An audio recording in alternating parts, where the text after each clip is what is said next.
আগামী 12ই ফেব্রুয়ারি বাংলাদেশের জাতীয় সংসদ নির্বাচন অনুষ্ঠিত হতে যাচ্ছে। গণতন্ত্রের সবচেয়ে শক্তিশালী মানুষগুলো প্রায়শই চুপ থাকে।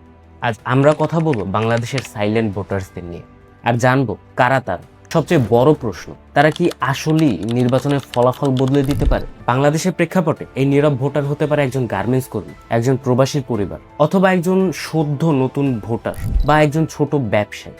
তারা জানে এখানে কথা বললেই তাদের গায়ে একটা নির্দিষ্ট দলের ট্যাগ লেগে যাবে, তাই তারা নীরব থাকাটা প্রেফার করে। কিন্তু তারা তাদের মতামত ঠিকই ব্যালট পেপারে দেয়।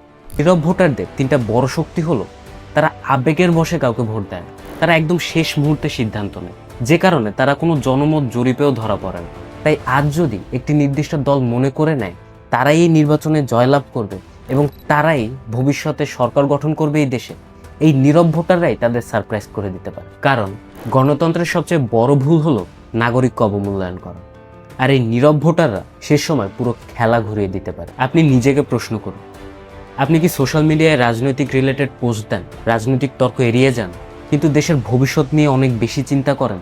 তাহলে এই নির্বাচনের জন্য আপনি সবচেয়ে গুরুত্বপূর্ণ একজন নাগরিক। ভোটের কক্ষে আপনি একা, কেউ আপনাকে কোনোভাবে প্রভাবিত করতে পারবে না। ভোট দেয়া মানে আপনি আপনার নিজের পছন্দকে মূল্যায়ন করছেন, ভবিষ্যৎ প্রজন্মের জন্য একটি উন্নত দেশ তৈরিতে ভূমিকা রাখছেন। তাই একজন সচেতন নাগরিক হিসেবে আপনি আপনার ভোট তাকেই দিন যে আপনার সাথে সাথে পুরো দেশের নাগরিকের মঙ্গলের কথা ভাববে।